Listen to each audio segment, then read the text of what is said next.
Hello అండి, welcome to శ్రీలు creations. ఇవాళ వీడియోలో మనము వంకాయ నిల్వ పచ్చడి ఎలా తయారు చేసుకోవాలో చూసేద్దాము. ఇది సంవత్సరం పాటు నిల్వ ఉంటుందండి. ఈ పచ్చడి కోసం ముందుగా మనము వంకాయలను తీసుకోవాలి. వంకాయలు వచ్చేసి మనం రెగ్యులర్గా కర్రీకి యూజ్ చేసే వంకాయలు కాకుండా కొంచెం ముదురు వంకాయలు తీసుకోవాలండి. ఇవి మనకి ఇంట్లో చెట్లు కాయలే అనమాట. అంటే మనకి సీజన్ అయిపోయేటప్పుడు లాస్ట్లో మనకి కొంచెం ముదురుగా కాస్తాయి అనమాట వంకాయలు. సో అలా కొంచెం వైటిష్గా ఉంటాయి అనమాట. ముదురవి అంటే కట్ చేసి చూస్తే మనకి లోపల గింజలుగా గట్టిగా ఉన్న గింజలు కనిపిస్తూ ఉంటాయి పెద్ద పెద్దగా. సో అలా ముదురు వంకాయలు ఇలా వైటిష్గా. వీటి నెక్స్ట్ స్టేజ్ ఏంటంటే కొంచెం ఎల్లోయిష్గా ఉంటాయి అనమాట. సో ఆ ఎల్లోయిష్ కలర్లో ఉన్న కాయలతో కూడా పట్టుకోవచ్చు వంకాయలతో. సో నేనైతే నాకు ఇప్పుడు ఇవి కొంచెం వైటిష్గా వచ్చిన ముద్ర వంకాయలు అవైలబుల్గా ఉన్నాయి. వీటిని ఇలా చక్కగా కట్ చేసి పెట్టుకోవాలి. సో ఈ వంకాయలు నేను ముందుగానే శుభ్రంగా కడిగి తుడిచిపెట్టుకున్నానండి. పచ్చడి కాబట్టి మనకు అన్నీ పొడిగా ఉండాలి. సో ఈ చూపించే విధంగా అన్ని ముక్కల్ని కేజీ వంకాయలు తీసుకున్నానండి. ఈ కేజీ వంకాయలని ఇలా ముక్కలుగా కట్ చేసేసి రెడీగా పెట్టుకోవాలి. ఒక వెడల్పాటి బేసిన్ తీసుకుని ఆ బేసిన్లో ఈ వంకాయ ముక్కలన్నింటినీ వేసుకున్నాను. సో ఇప్పుడు ఈ వంకాయ పచ్చడికి కావాల్సిన పదార్థాలు చూసేద్దాము. దీనికోసం 1 కప్పు కారం తీసుకున్నానండి. తర్వాత 1 కప్పు సాల్ట్, 2 టేబుల్ స్పూన్స్ మెంతులు తీసుకుని ఆ మెంతుల్ని కొంచెం డ్రై రోస్ట్ చేసుకోవాలి. దోరగా వేయించుకుని పౌడర్ చేసి పెట్టుకోవాలి మిక్సీ జార్లో. సో ఆ మెంతి పౌడరు.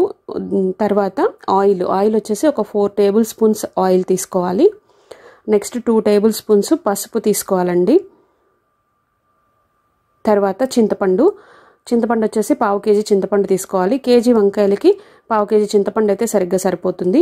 ఈ చింతపండుని గింజలు, పీచు, అలా డస్ట్ పార్టికల్స్ ఏమైనా ఉన్నా కూడా అవన్నీ తీసేసి చక్కగా పెట్టుకోవాలి. తర్వాత ఇప్పుడు ఈ వంకాయ ముక్కల్లో మనము ఈ పసుపు వేసేసి ఈ ముక్కలన్నింటికి చక్కగా పసుపు పట్టించేసేయాలి బాగా.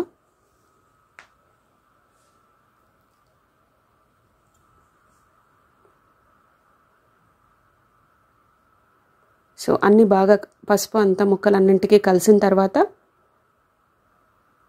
మనము ఆయిల్ తీసుకున్నాం కదా, ఇది 4 టేబుల్ స్పూన్స్ ఉంటుందండి ఆయిల్.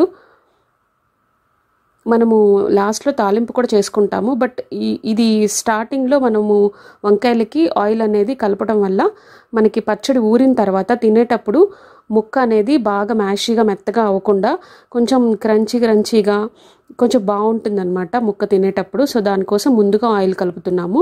తర్వాత మనం ఏదైతే కొలత ప్రకారం తీసుకున్న సాల్ట్ ఉందో ఆ సాల్ట్లో 1/2 కప్పు సుమారు ఇప్పుడు ముక్కలకి వేసి పట్టించుకోవాలి. రిమైనింగ్ 1/2 తర్వాత నెక్స్ట్ ప్రొసీజర్లో చూసేద్దాం, పక్కన పెట్టుకుందాము. ఇప్పుడు ఈ సాల్ట్ మొత్తాన్ని కూడా చక్కగా ముక్కలకి బాగా పట్టేలాగా కలుపుకోవాలి. సో ఇప్పుడు మనము ఈ ముక్కలకి ఇలా ఉప్పు పసుపు పట్టించడం వల్ల ఉప్పు ఉంటుంది కదండి. సో వంకాయల్లో నుంచి వాటర్ అనేది ఊట అనేది వస్తుందన్నమాట.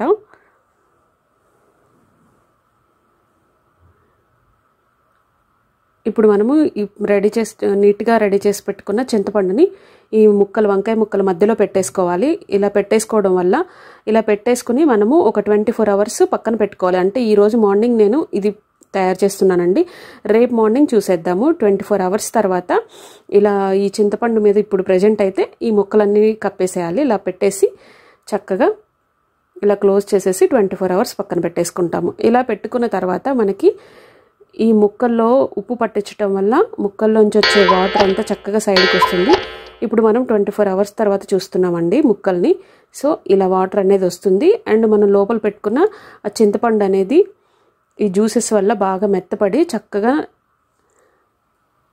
నీట్గా రెడీ అవుతుంది. ఇప్పుడు ఈ చింతపండుని ఒక మిక్సీ జార్ తీసుకుని ఈ చింతపండు మొత్తాన్ని ఒక మిక్సీ జార్లో వేసుకుని అలాగే ఇందులోంచి ఊరిన ఈ ఊట కూడా అంటే వాటర్ కూడా మిక్సీ జార్లో వేసేసుకొని మెత్తగా పేస్ట్ పట్టుకోవాలి.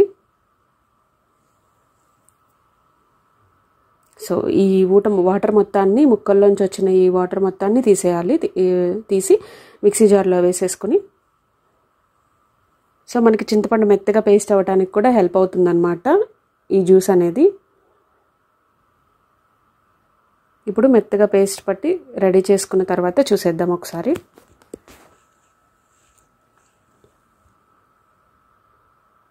సో పేస్ట్ అయితే మనకి రెడీ అయిపోయింది. ఇది పక్కన పెట్టేసుకుందాము. అలాగే మనకి ఈ బేసిన్ ఉంది కదా, ఈ ముక్కలున్న బేసిను, ఈ బేసిన్లోనే మనము పచ్చడి ప్రాసెస్ అంతా కలుపుకుందాము. దానికోసము ఈ బేసిన్లో ఉన్న ముక్కలన్నింటినీ వేరే బౌల్లోకి షిఫ్ట్ చేసేసుకుందాము.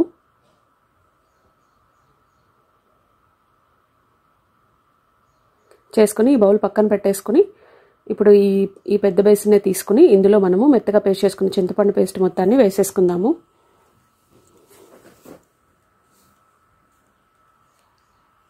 వేసుకుని ఇందులో సాల్ట్ మనం కొలత ప్రకారం తీసుకున్న రిమైనింగ్ సాల్ట్ ఏదైతే ఉందో ఆ సాల్ట్ మొత్తాన్ని వేసేసుకున్నాము. జస్ట్ ఒక స్పూన్ సుమారు ఒక పక్కన పెట్టేశాను. అది తర్వాత వేసుకుంటామండి, అది కూడా చూపిస్తాను నేను మీకు. కారం వచ్చేసి మొత్తం మనం తీసుకున్న కొలత ప్రకారం మొత్తం వేసేసుకుంటున్నాము. తర్వాత మెంతి పౌడరు, మనం ఈ పచ్చడిలో ఓన్లీ మెంతి పౌడర్ మాత్రమే వేస్తామండి, ఆవపిండి వేయము. సో ఇవన్నీ మొత్తం బాగా కలిసిపోయేలాగా బాగా కలుపుకోవాలి. తర్వాత నేను కావాల్సిన పదార్థాలు చెప్పేటప్పుడు లిస్ట్లో వెల్లుల్లి రెబ్బలు చెప్పడం అనేది మర్చిపోయానండి.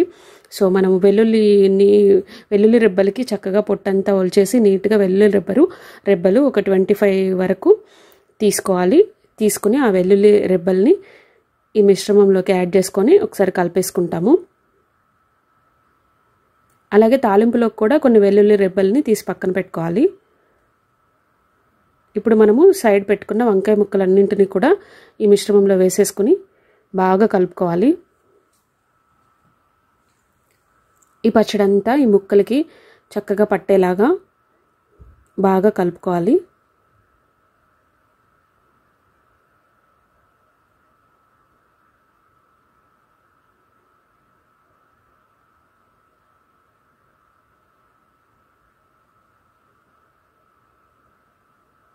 సో ఇప్పుడు నేను కొద్దిగా టేస్ట్ చేస్తున్నానండి. టేస్ట్ చేసిన తర్వాత మనము అంటే సాల్ట్ అనేది ఎక్కువైపోతే అంటే కొలత ప్రకారం కరెక్టే తీసుకుంటాము, కానీ బట్ చిన్న డౌట్తో పక్కన పెట్టాను అనమాట. సో ఇప్పుడు మనం పక్కన పెట్టిన ఆ సాల్ట్ కూడా ఇందులో వేసేసి, అంటే ఇప్పుడు కరెక్ట్గా కప్పు కారము కప్పు ఉప్పు అనేది మనకి పట్టింది ఇందులోకి పచ్చడిలోకి. సో ఇప్పుడు మనము తాలింపు పెట్టుకుందాము. తాలింపు పెట్టుకోవడానికి ముందుగా ఇప్పుడు ఇంకొకసారి కొలతలు చూద్దాము. నేను కప్పు ఉప్పు కప్పు కారము తీసుకున్నాను కదా. కొన్ని ఏరియాల్లో గిద్ద ఉంటుంది కదండి, సో గిద్దతో కొలుసుకొని తీసుకుంటారనమాట, లేకపోతే 1/2 కిలో 1/2 కిలో తీసుకుంటారు కదా. ఇప్పుడు ఈ గిద్ద నేను చూపిస్తున్న దీని పేరు గిద్ద అనమాట. సో ఈ గిద్ద అనేది 2 గిద్దలు అంటే 1/2 కేజీ అని. సో నేను గిద్దెన్నర ఉప్పు గిద్దెన్నర కారం తీసుకున్నాను అనమాట. అంటే ఒక కప్పు గిద్దెన్నర ఉప్పు పట్టింది, అలాగే గిద్దెన్నర కారం పట్టింది అనమాట. సో నేను అలా తీసుకున్నాను అనమాట. ఎవరైనా గిద్దెతో కొలుచుకునే వాళ్ళు లేదా 1/2 కేజీ మెజర్మెంట్స్లో తీసుకునే వాళ్ళు అలా తీసుకోవచ్చు అనమాట. ఇప్పుడు తాలింపు కోసం స్టవ్ ఆన్ చేసేసి ఒక బాండీలో 1/2 కేజీ ఆయిల్ వేసుకున్నాను. ఆయిల్ వేసుకుని అందులో ఎండుమిరపకాయలు ఒక 5-6 వేసుకుని అవి కొంచెం ఫ్రై అయిన తర్వాత 1 స్పూన్ జీలకర్ర, 1 స్పూన్ ఆవాలు, 1 స్పూన్ మెంతులు, ఈ 3 వేసుకుంటాము. ఈ పచ్చడిలోకి మెంతులు వేసుకుంటే చాలా బాగుంటుందండి తాలింపులోకి. సో ఆవాలు జీలకర్ర మెంతులు ఈ 3 ఒక్కొక్క స్పూన్ వేసేసుకుని తర్వాత వెల్లుల్లి రెబ్బలు ఒక 5-6 వేసేసుకుంటాము. వేసుకుని వెంటనే స్టవ్ ఆఫ్ చేసేసేయాలి. స్టవ్ ఆఫ్ చేసిన తర్వాత కరివేపాకు రెబ్బలు వేసుకుంటాము ఒక 2. ఆ హీట్తోనే మనకి ఇదంతా ఫ్రై అయిపోయిద్ది అనమాట. తర్వాత లాస్ట్లో ఒక 1/2 స్పూన్ పసుపు వేసేసి, అంటే తాలింపు కొంచెం కలర్ఫుల్గా ఉంటుందని వేసాను.